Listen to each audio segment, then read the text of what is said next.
Dan saya terima beberapa soalan yang lain. So, mungkin kita mulakan sesi soal jawab pada masa ini. Sekiranya anda mempunyai soalan ataupun ingin tahu lebih lanjut, boleh gunakan pigeonhole ataupun chat box untuk keutarakan soalan anda.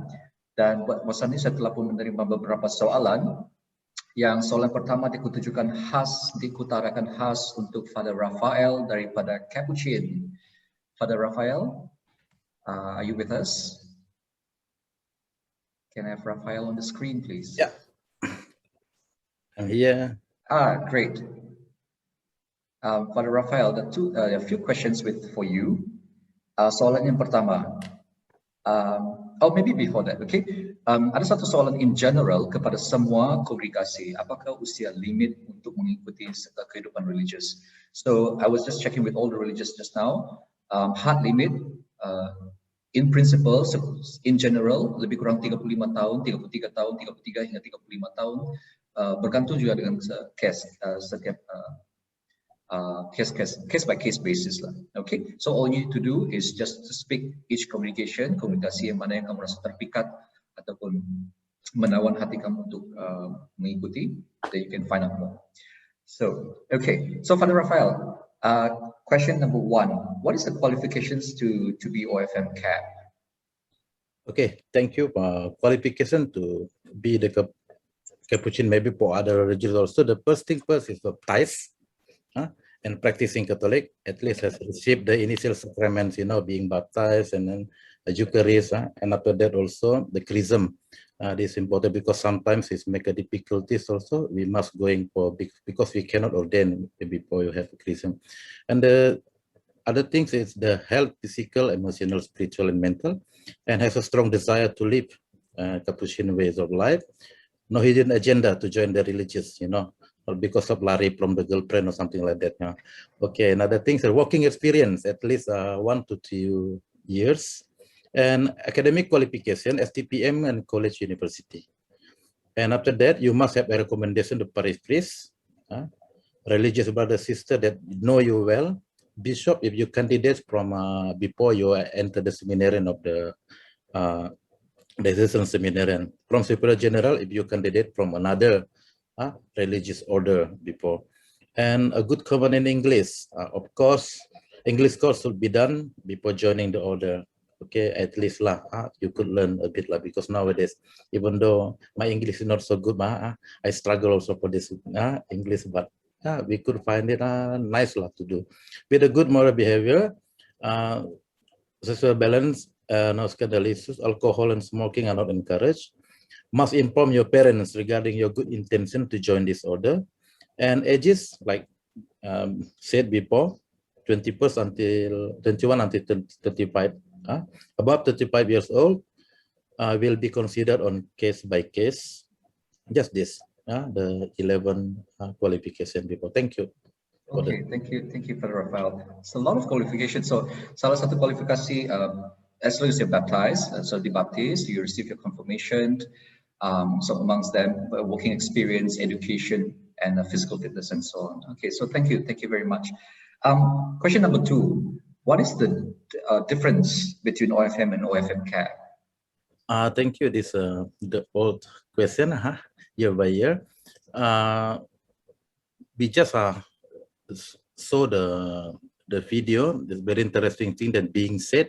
They want to reform. Last time the Capuchin order is just want to reform the Franciscan family, because nowadays Franciscan family the first the family there is the Franciscan is our old brother, and after that we had a Capuchin and another conventual, or maybe somebody said the second conventual. The conventual is the people, Capuchin, the Franciscan people that living in the convent. So the Capuchin, between Capuchin and the Franciscan, I don't think so. There's so much differences nowadays, but the spirituality that the founder also, we are the same Francis. But after that, the Reformation is different, because with Thomas Basho, we followed another to be more simple. But nowadays, the simplicity also is like our spirit as a Franciscan, because follow our founding father, our spiritual father. This is Father Saint Francis of Assisi.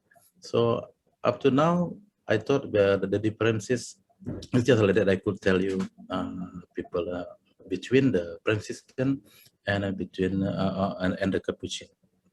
Okay, thank you so much, Father Raphael, for your time and for your input, giving us the questions and giving us the answer, the differences between OFM and OFM CAP, how it all started because of differences in idea. Okay, so thank you very much, Father Raphael. Next, we have a question for the Franciscan Sisters of Immaculate Conception. Can I have Sister Terry on the line, please? Sister Terry? Yes. Okay, wonderful. Can I have Sister Terry on the screen? Sister Terry, I have two questions for you. Okay. Number one, I want to join FSIC, but can I choose my apostolate? So I want to join FSIC, but can I choose my ministry? Because I was, for example, I was in education before, so can I choose educational ministry? Okay, thank you, Aiden. No problem. Yeah, so biasanya apostolat yang diberikan adalah berdasarkan dengan kemampuan dan bakat seseorang. So which means you can choose also if that is your bakat lah, kemampuan. Tetapi biasanya, tetapi ada juga masanya ia diberikan berdasarkan dengan keperluan. So according to the needs and signs of time lah. Ya. Yeah. Untuk pengetahuan, FSIC ada 4 main apostolate. Yaitu number 1, education, and then number 2, home and hostel, number 3, catechetical, and number 4, pastoral care. Yeah. Okay. Thank you. I hope it answers the question. Yeah, that's very clear. Thank you so much, sister. And one more question for you. For FSIC congregation sister, do you have any particular intake period, any particular date when you accept candidates? Yes, actually no particular date. No, I mean, yeah. It is every year, no particular date. Kamu boleh kontak kami bila-bila masa saja. Okay. Boleh kontak kami melalui telepon, email, call, ataupun WhatsApp saja. Okay. Bila-bila masa. Okay. All right. So which means call you, make that appointment. Yes. Okay. Yeah. All right. Great. Go for coffee, for chit chat. Yeah. Oh, now cannot go coffee because yes, PKP. That's right. Okay. Alamaya. Usually. Okay. Great. Thank you so much, sister. Yes. Thank you. That's very helpful. Thank you. Right. So can I, Sister Santa? Sister Santa, are you with us? Yeah. Yes. Okay, great. I have a question for you. So it's, if I do have disabilities, physical illness, or what other form of illness, can I still join the community, your community particularly, for the IJ? Okay, for IJ, preferably we look for the health condition is good. If your health condition is not obstacle for the mission, you are allowed to enter. If you are disabled, I don't know in which part, because so far we don't have that anybody entered in that. If disabled, then let's say if your limbs, sometimes walking is a bit limping, we are allowed. But deaf and dumb and this, we don't have any permission. We haven't prepared for that. Okay. Other than that, if your health issues are not obstacles for the mission, we are allowed to enter. Okay. So would you say that actually, I think it's basically based on case to basis, and it's actually very important for them to speak to their own respective vocation directors or directors. Yes. Okay. Yes. Great. Thank you so much, sister. That's very helpful. Thank you. All right. Great. Moving forward, can I have Father Robert on the line? Father Robert, if you're still with us, I know he's a busy day today. Yes, Father. Okay, real quick question for you. Based on the presentation you've shared with us, Living Community Life, and one of the points you mentioned that actually you pray together. So there's a question here asking, what about the priests? Are they required to celebrate the Eucharist every day? Okay. In a very simple answer, yes. Of course, there's a provision in Canon Law number 276 in that obligation and rights of the priests or clerics that we are bound to pursue holiness, the ordained minister, to be to celebrate the Eucharist daily, the sacrifice of the Eucharist daily. But the question is, what if, Father, those who are in prison camp, for example, in the Nazi, or those who are in the communist difficult situations? I think God would understand that. If you cannot, you cannot. But nonetheless, the general norms, priests are obliged to celebrate Eucharist. It is for the holiness, for the spiritual life, nourishment of the priest and for the faithful. For the priest himself, because the priest, the identity is the acting in the person of Christ. The priest is in persona Christi Capitis. Therefore, he must nourish that identity and that spirituality. And to nourish is to celebrate the Eucharist daily. The simple answer, it should be yes. Okay, great. Thank you so much, Father Robert. So, if I may sum up what Father Robert had shared, panggilan kita sebagai seorang padri, yes, dalam menjadi tanggung jawab kita untuk merayakan misa setiap hari, sebagaimana kita telah ditabis dan menjadi dibentuk untuk menjadi Kristus, Yesus Kristus itu sendiri, in persona Christi Capitis, itu yang beliau katakan tadi dalam bahasa Latin. Kita membawa dalam pada diri kita tuh watak ataupun kita bila kita ditabis kita menjadi Kristus itu sendiri. Okay, we become the Christ, we become the second Christ. Okay, so thank you so much, Father Robert, all the way from Philippines. And Brother Dom, there's one question for you. Can I have Brother Dom on the line, please? Yes, yeah. Yes. Father. Brother, this is a topic that you presented to us on Friday night regarding the world's need. There was a question for your own based on your perspective, your personal take, and on the world's need today. Yeah. I think the needs of the world are many, but I think in recent years, when I say recent, in the life of a church is last 50 years or so. After Second World War, I think the church has been challenged. And not only the church, but the world, the whole world economy has been challenged. Went into Second World War because the world economy were falling apart, countries were had to annex territory and so on.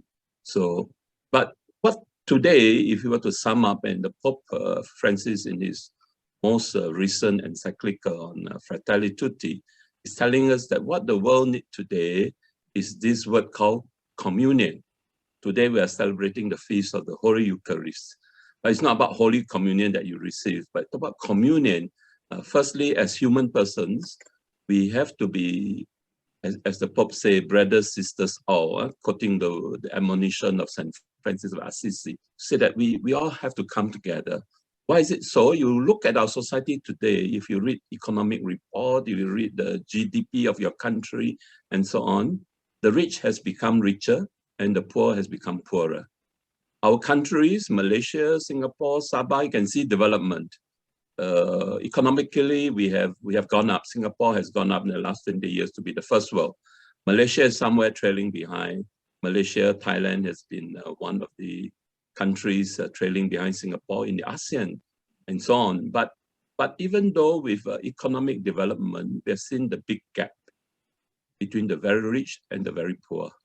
In India, the COVID-19 has actually shows us that the urban and the rural, the gap has widened also. And everywhere you can see the gap is widening. Religiously, after 9/11, people are getting suspicious about other religions. You're Muslim. Oh no, we'll not talk to Muslim. They're dangerous, they're terrorists. Everybody get named to be a terrorist, and even Catholics also get named to be terrorists. Yeah. So you see the divide between religious groups, between economic group, between the rich, the poor, between racial groups. Every country is trying to protect their own interests. The superpower of the world, you name, so-called richest country in the world, like USA, China, Japan, Russia, and all the big countries, they're all protecting their own territory. The door is getting closed up. And so the Pope invitation for us to have this thing called communion. There is a great movement, especially among the Focolare movement, if you follow them. There's this thing called the economy of communion. Not capitalism anymore. It has fallen, we have seen that. So this economy of communion. There's greater need for us to come together and become one people irrespective of race, language, religion, rich or poor alike, coming together as one family. And this is a big challenge. The Pope, especially on this day of the Holy Eucharist, is telling us, I think Robin mentioned that last night also, that the Eucharist is not a reward for those who do well in the church, but it is actually a medicine, a powerful medicine that will help us to nourish those who are weak. In other words, what is the Pope saying? The Pope is saying to us time and again, even at one time he says that, no, we all go to the adoration room of our parish and we adore Jesus in the Holy Eucharist. He said, what about the moving tabernacle? The one that moves around us in our day-to-day life, in the workplace, in the family, in the society, and so on. There's this great need for us to enter into this deep communion, not just in this Eucharistic presence. He said, yes, sacramentally, there's a fullness of Christ's presence, but Christ is also present among us. And therefore, there's this need. This year also, we celebrate 5 years of Laudato Si, the family of the universe, of the creation, God's creation. And Fratelli Tutti is reminding us the human family, the social friendship, that we see each other as members of the family. And so that we will not try to reject people. The Pope himself says, no, the church is a home, a family, a place of welcome and love, and in which everyone, especially the poor and the marginalized, how people get rejected by society, can feel a part and never see themselves excluded or rejected. That's the invitation, and that's what the world needs today, most of all. That's why for us, as Brother St. Gabriel, our founder, St. Louis Marie de Montfort, there's this famous quote that is always our guiding principle, wherever we are running our mission in Sabah, in KL, or Singapore, or Thailand, or India, or anywhere in the world. It says, those whom the world rejects must move you the most. And that's been our strong guiding principle, that we go to the margin. We try to bring people back into the family. If you are family, it doesn't matter what your brother or sister had done, right or wrong. We keep them as family. If family are broken down, it's basically because we failed to accept each other for whatever limitations they are. We exclude them from our life. And the Holy Father is asking us, reminding us of that. And that's what the world needs today. Can ASEAN work together? Can Asia work together? Can Africa work together? Can Europe, the EU work together? Can the North American and the South American work together? Can we as a whole world become brothers and sisters for all? And this is the need of the today. Thank you so much for the Brother Dawn, for that detailed explanation in trying to help us to see what is the current world's need today. All right, thank you so very much for that. Moving forward, if I can have Sister Josie. Josie, are you with us? Yep. Sorry. Satu soalan untuk RGS, the challenges today in becoming religious. Okay, can you share with us? Okay, the challenges today of becoming religious. I think first of all we need to understand, kita perlu faham apa yang dimaksudkan dengan religious, being religious. Being religious means it's a call to holiness, and it's meant for everyone, regardless of whether you are a priest or religious brothers and sisters who make their vows. Talking about cabaran, I think cabaran yang paling utama ialah diri sendiri lah, ya, diri sendiri. And of course, dia dipengaruhi oleh pengaruh luaran seperti keluarga, seperti relationship, seperti freedom. When come to pengaruh dari aspek keluarga or family, mungkin you, or if you want to think, you are thinking of joining religious, right? And maybe the cabaran is One of them is your family. You are someone who is needed in the family. So that's why your family doesn't allow you to be a religious, or many other reasons. And then the second one, in the aspect of relationship, you know, relationship could be your relationship with your boyfriend or girlfriend, your lovers, right? So it's hard to let go. Or there could be other reasons as well why relationship is a challenge for some people. And then another one is freedom. You see, when you taste the world, you know, when you taste the world, like freedom to go cuti-cuti Malaysia, to go outside the country, you know, it's not easy to let go all this. And if you are someone who have received a big salary, it's not easy to let go. So these are some of the challenges. Like there are many challenges, but for me personally, the main challenge is self. Yeah. Okay. Thank you so much, sister. That's very, very wonderful. I think very profound, very deep for us to explain. Saya rasa apa yang Sister Josie kongsikan tadi, cabaran utama ialah diri kita sendiri. Apa yang sebenarnya yang membuat kita sukar untuk melakukan kehendak Tuhan. I think it goes back to what we talk about for the past few days. Kan, we see the different gaps, the different needs of generation, and then the challenges in living a holy life.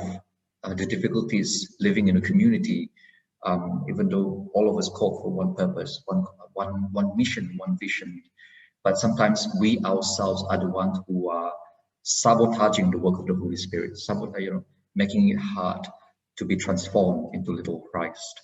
So thank you so much, Sister Josie. Can I have next one, Robin? Robin on the line, are you there? Yes, Aidan. Yes, okay, there's a question for OFM. Okay, before that, can I just check? Robin and Esmond, are you there? Are you with us? Yes, wonderful, great. Okay, ladies and gentlemen, these are our vocation directors. Esmond is taking the leader. Robin is looking after for Singapore, and we have David in Malaysia. But unfortunately, he couldn't join us today. So David in Malaysia, Robin in Singapore, and Esmond is overall leader. So we have two questions for the OFM. Number one, age limit and the qualification. Number two, how do you decide a calling? If it is this, I just want to know, I'm very keen to OFM, but how do I know if OFM is for me? Okay, so who wants to take the first round? The age and the qualification. Try Esmond, thank you. Well, I suppose, okay, thank you, Robin. So I suppose in terms of age, our maximum will be 35, and after that will be age case by case basis. So we do not draw the line immediately at 35, but yeah, we'll meet each other on a case to case basis. In terms of the youngest, I suppose we would encourage at least a year or two of work experience also lah, because we would like you to also experience what's the world like, and if this is the choice, because if you have not experienced the world before and you join straight away, you may not really fully have a full picture. So we were encouraged to have a year or two of experience of work. In terms of your studies, at least in Malaysia would be, your SPM completion, language similar would be helpful, but we also, depending on the level of English, we also have English classes that can be provided. Yeah, thank you. Thank you so much, Esmond. Question number two, how do I know if OFM is for me? Thank you, Robin. I think one of the things that we learn from St. Francis is about how freely God loves us. And I think freedom is a foundation that the friars really hold in our hearts, that we must be free in choosing the way of life that we choose. So in that way, we must try. That's why we encourage everyone who is interested to explore the possibility to join the friars, to meet us, to be friends with us, and then when there is an opportunity, stay with us, experience the life of the friars. Because in the end, it must be, the choice will be you, from the person himself. It cannot be like, oh, I think God wants me to be here. And then if something wrong happens, we cannot blame God. Because in the end, as adults, God loves us so freely and he gives us the freedom to choose. And it is in our love also, in our way, that we want to be a better Christian, better person, then we choose. And I think that's why there is a discernment period as an aspirant, which is at least like 1 or 2 years for this purpose. Thank you, Robin. I think the same principle also can be applied outside from the male congregation, male order, right? So apart from the brothers, apart from the priests, but also can be seen for the religious sisters as well, to help us to process and have that internal freedom to decide and to allow ourselves to experience it and to journey with. All right. So because I don't think we can know for certain 100% until we are there, we are in. All right, great. So thank you so much, very much, dear brothers, for joining me. We have 2 last questions. I can take 2 last questions for the CDD and FMM. So, right. So in 2 minutes, how would you be able to share with us, share and expound and share a little bit more of your charism and spirituality? So if anyone want to come to you and share with you, would like to know more about FMM or CDD. So can I have, since CDD, Father John Chair is with us, so Father John, maybe you can, how would you explain to them?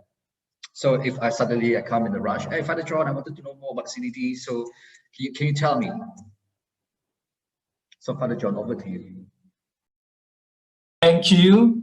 Basically, CDD was founded in China originally in 1927 to serve the people, Chinese people in mainland China. At the same time, of course, for the Chinese overseas. So for those who are interested to serve, the Chinese people in the mainland China, or through our Chinese culture, or for the overseas Chinese in Singapore or Canada, or Malaysia, or everywhere, or you are most welcome. So we encourage you to keep in touch with the Chinese culture, or that, or studying Mandarin, or that. But of course, at the moment, we can also be formed in other seminary through English, in Singapore or in Toronto. Okay. So do you have to speak Chinese? Do you learn Mandarin in order to serve? Basically, yes. But of course, in Indonesia, we have a Bahasa speaking conference. Yeah, we was in Bahasa Indonesia. Yeah, so they are also trained in Indonesia. Okay, so one last question for the CDD. So if you have now you have presence in Singapore and Malaysia as well, and Malaysia will be on the west, right? And so if there's anyone from Malaysia or Singapore wanting to join, who they refer to? Who do they call? For Singapore, we are under the Chinese province. Yeah, that means they have to go through those are in Singapore, like Father Peter Zhang, Si Chen. In Malaysia, they can contact me, Father John Shah. Okay. I stay in Malacca. Okay, great.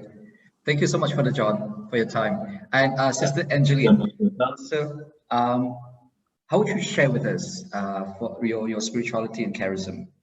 We are very famous for 5 elements in our charism, So because you asked if immediately one girl come up, what would they ask? So some of us are attracted to the first attraction, according to the 5 elements, some towards universal mission, some towards Franciscan, some towards the Marian, here I am. Okay. So to put it short, I will just show the slides to show these 5 elements. Susie, can you share the slide?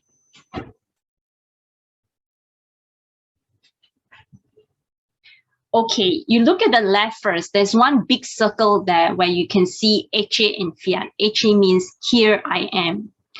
So basically, you want to follow Christ, that total yes of Christ, to become so humble and become like one of us, one of our brothers. And who is that disciple after Christ? Is like Mary saying yes at Annunciation. So this HA and fiat is at the center. And we too want to say that yes. And now you look at the arrow on the left, it's a self-offering, like Christ first. We want to follow Jesus. And we have the path already cast out to us like Mary, that self-offering. We say yes, totally, not half, not quarter. And then to your right, that Eucharistic adoration is also a very big part of our element in our charism. Because Christ, who became so humble and whom we adore, sends us out to mission. You know, we get nourishment from Christ and we send out to mission, and then we bring back our mission back to our Jesus. And then at the bottom, the third part is that universal mission. From the very beginning, that is already our characteristic, our charism is not any particular place, but we are always sent to where Christ is least known. So because of this HA, here I am, total self-offering, you can find us in various kind of ministry, to the child, to the adults, anything, as long as it's mission. You're sent, and there will be risk involved as well in any missions, as you know. And how do we live this? Yeah, these four elements that I've described, like Mary, self-offering, Eucharistic adoration, universal mission. It is all lived in this Franciscan family, following the example of St. Francis of Assisi. So if you look at the picture towards your right now, I'll hand it over to Sister Detta to just say a few things. Detta, over to you. Thank you, Sister Angeline. In bahasa? Yes. Ya. Di sini ada 5 unsur karisma FMM. Kami mengikuti Kristus melalui teladan Maria yang siap sedia untuk pergi kemana saja sebagai seorang misionaris, ya, pergi kemana saja untuk membawa Kristus kepada orang-orang yang belum mengenal Kristus. Sini. Jadi ya, jalan Maria siap sedia. Ya. Di sini juga kita sebagai, kalau dibilang bahasa Indonesia, victim terlalu keras ya. Apa ya? Di dalam misi itu pasti ada banyak tantangan, banyak kesulitan, tapi makanya di situ diperlukan semangat pengorbanan. Semangat pengorbanan seperti yang dilakukan Yesus. Jadi penuh penyerahan diri. Nah, di situ dari pengorbanan yang kita alami dalam misi, kita bawa kepada Yesus dalam adorasi. Jadi ya, misi yang kita jalani kita bawa kepada Yesus dalam adorasi. Nah, dari adorasi itu kita menimba kekuatan untuk kembali membawa Yesus kepada orang yang kita temui. Itu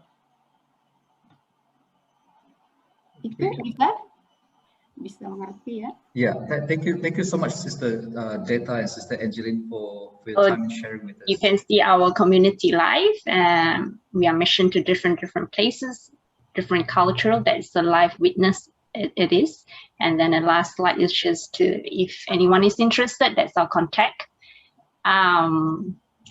That's our email at our website and our email, and that's my name. Okay. Sister Detta is also the vocation person in charge in Singapore. I'm in Malaysia site. Thank you. Wonderful. Great. Thank you so very much, sisters, for helping us to understand, giving us greater clarity for what FMM is all about. Now, it was brought to my attention that we actually have just joined us for few other congregations around. So we have poor class. Can we have the poor class or any other groups like the IJs or any other groups that have not called out, if not had the opportunity to share with us? Maybe we can take the next 3 minutes to 3 to 5 minutes. Okay, I can share. Yes, who's that? Who's I'm on the line? Sister Rita, Canossian sister. Sister Rita, yes. Can I have Sister Rita on the line, please? Okay, Sister Rita, yes. Canossian. Actually, I just want to briefly share only about this. Our charism is Christ crucified and Our Lady of Sorrows. I just, because they can go in the website and look at it in detail when they put the Canossian Daughters of Charity. This is the medal that we have, Our Lady of Sorrow. Our founders attracted to Christ crucified and also to Mother at the foot of the cross. Because she lost the father and mother, in the end she realized that Our Lady will be the strongest support to her with the Christ crucified spirituality. So she take this Our Lady of Sorrow as a mother of the founders of the institute. More than herself, she calls Our Lady is the founders of the institute. So Christ crucified and Our Lady of Sorrow at the foot of the cross. Thank you. Thank you so much, Sister Rita. Wonderful. Thank you, Sister Rita. How about the poor class? Do we have the poor class around? Can we have them on the screen, please? Any of the sisters? Sister Kiara. Hi, Sister Kiara. Yes. Hello. Hello. All the way from Keningau Diocese. Hello. Hello, Hi. brother. Hi, sister. How are you? Fine, thank you. Okay, sister, I think a lot of us do not know. We have not had the opportunity to experience the Poor Clare in Sabah in general. I think Keningau Diocese, probably people would have known you. Yeah? Yeah. Ya, kebanyakan orang-orang di Keningau probably sudah pun mengenali siapakah Poor Clare. Tapi saya rasa di bahagian Sabah ataupun bahagian West Malaysia, kebanyakan masih lagi kurang tahu. So who is this Poor Clare? Yeah, very much like the Carmelite. Oh, yeah. So maybe you can share with us within next 2 minutes about your charism and spirituality. Ya, thank you. Kami Saint Clare baru saja bertapak di Malaysia, secara khusus di Keningau pada tahun 2019. Dan kami punya life itu seperti dengan OCD, hanya apa? Our ministry is only pray, and sometimes we also give counseling to the people to listen their problems and anything. But most our life is prayer day and night. And we are full contemplative, and also in a Franciscan sister can also together with our brothers, our FM or FM Capuchin, and the Franciscan sister FSIC, and all the Franciscan family. We are the same in the same family, but we are full contemplative. The one who work in the full contemplative. Yeah, brother. Okay, thank you so much, sister. Just a little check.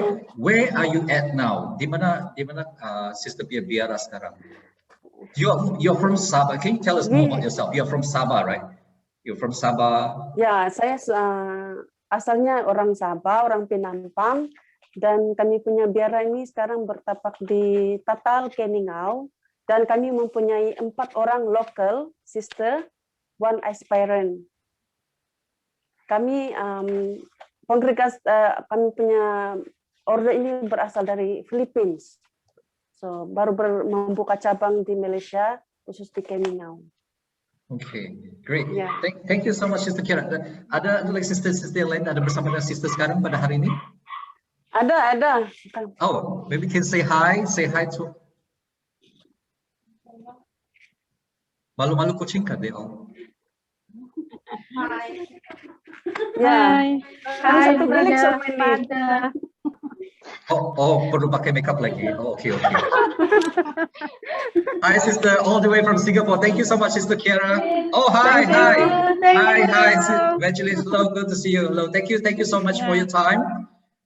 Hello, Sister Gloria. Good to see you again. No, the last time we met was during Crusander's ordination. That was about 3 years ago. Yeah, so thank you so much. It's good to see all of you again. Thank you. I'll see you all around, okay? Thank you. Now, again, thank you so much, everyone. That's all the time that we have for this section.